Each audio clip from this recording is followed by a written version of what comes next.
안녕하세요. 오늘은 7월 13일 수요일입니다. 오늘은 히브리서 9장 1절에서부터 10절까지를 본문으로 큐티 가이드를 시작하겠습니다. 먼저 오늘 이 본문을 통해 제가 묵상한 성령님, 성령님은 보여주시는 분입니다. 8절 말씀을 읽겠습니다. 성령이 이로써 보이신 것은 첫 장막이 서 있을 동안에는 성소에 들어가는 길이 아직 나타나지 아니한 것이라. 아멘. 우리 모두가 알다시피 예수님은 모든 인간의 죄를 속량하시기 위해 십자가에서 죽으셨습니다. 자, 그리고 8절을 보면요. 성령은 그리스도의 이 구속 사역이 있기 전까지 옛 성막의 구조가 무엇을 의미하는지 그것을 보여주십니다. 자, 이걸 이해하기 위해서는요. 먼저 6절에서부터 9절에 나온 어떤 명칭들을 알아야 할 필요가 있습니다. 자, 구약시대에 성막, 그러니까 이게 나중에 성전이 되죠.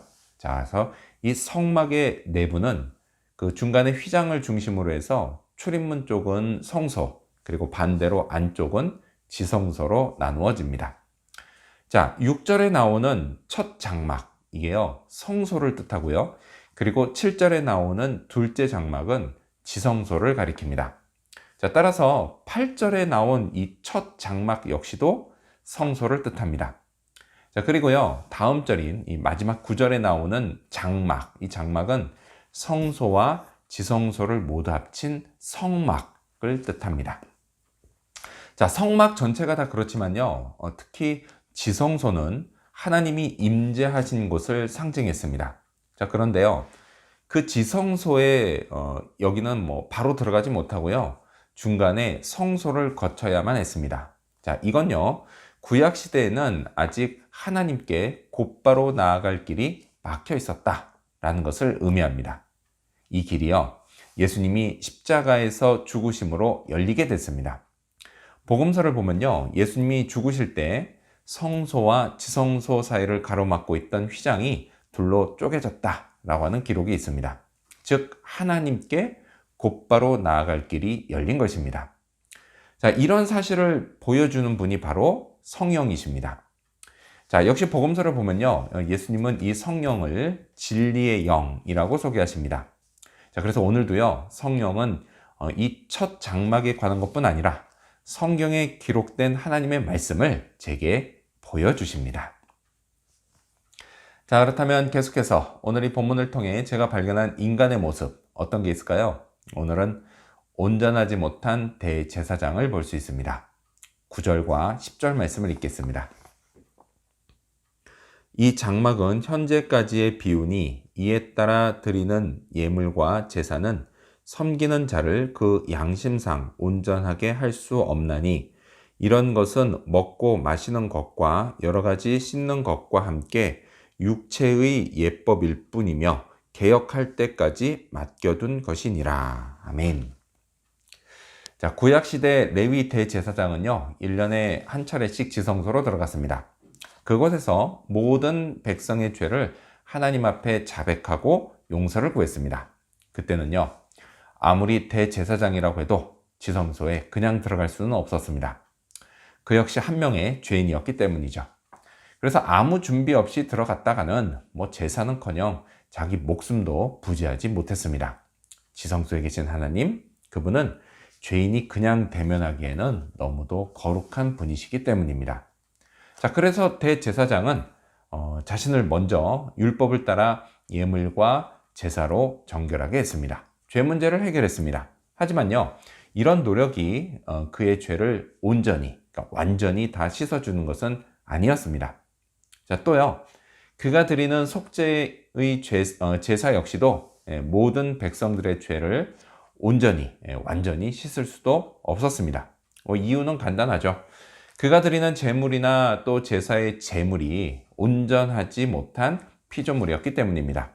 또요, 중보자의 역할을 하는 대제사장 역시 온전하지 못한 인간이었기 때문입니다. 또요, 아무리 율법과 제사제도와 성막이 이게 훌륭하다고 해도요, 그렇게 보여도 그건 역시 단지 하늘에 속한 것의 모형에 불과했기 때문입니다. 이 모든 온전하지 못한 문제들을 예수 그리스도께서 해결해 주시기 전까지 온전히 이 문제들이 해결될 수 없었습니다. 자, 그런데도 하나님이 그때그때마다 제사를 받아주신 이유, 그 이유는요, 다른 게 아닙니다. 하나님이 그들에게 은혜를 베푸셨기 때문입니다. 자, 그렇다면 끝으로 오늘 이 본문을 통해 나에게 주신 교훈이 뭘까요?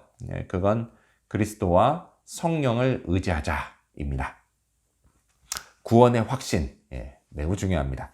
그게 없으면요, 늘 불안해하며 살 것입니다. 근데 정말 감사하게도요, 저는 제 구원을 완전히 확신합니다. 어떻게 그럴 수 있냐고요? 너무 교만한 거 아니냐고요? 절대 그렇지 않습니다. 교만하기는커녕 겸손한 겁니다. 왜냐? 그 확신은요, 결코 저의 어떠함에 근거하고 있지 않기 때문입니다. 온전하지 못한 제가, 그런 제가 아니라 온전하신 예수 그리스도께 근거가 있기 때문입니다. 그리고요, 확실한 증거도 있습니다. 그게 바로 십자가입니다. 자, 또요, 끊임없이 저의 구원의 확신을 보여주시는 분도 있습니다. 그분이 바로 성령이십니다. 성령은요, 기록된 하나님의 말씀인 성경을 통해서 제가 구원받은 것을 확신할 수 있게 해 주십니다. 자, 이렇게요, 제 구원의 근거는 결코 제게 있지 않습니다. 그래서요, 제 감정에 따라서 이 구원의 확신이 흔들리는 법도 없습니다. 저는요, 성경을 읽으면 그 말씀이 진리로 믿어집니다. 역시 제가 똑똑해서 그런 게 아니죠.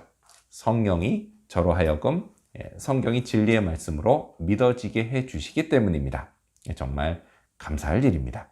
이를 통해서요, 저는 세상 그 무엇보다도 뛰어난 진리의 지식과 지혜를 얻습니다. 저는요, 성령과 예수 그리스도를 더욱 의지하며 이 흔들리는 세상에서 흔들리지 않고 계속 하나님의 나라를 향해 나아갈 것입니다. 오늘도요, 제가 받은 구원을 확신하며 지성소로 나아가 하나님을 만나는 그런 하루가 되기를 소망합니다. 기도하겠습니다. 보여주시는 성령님, 그리스도와 성령을 의지함으로 구원을 확신하게 하여 주시옵소서. 그리고 또 예수님의 이름을 힘입어, 또 예수님의 피를 힘입어 지성소로 나아가 하나님을 대면하게 하여 주시옵소서. 오늘도 그 하나님 앞에서 안심하고 또 만족하고 또 기쁨을 누리는 그런 하루가 되도록 도와주시옵소서. 감사드리며 예수님의 이름으로 기도합니다. 아멘.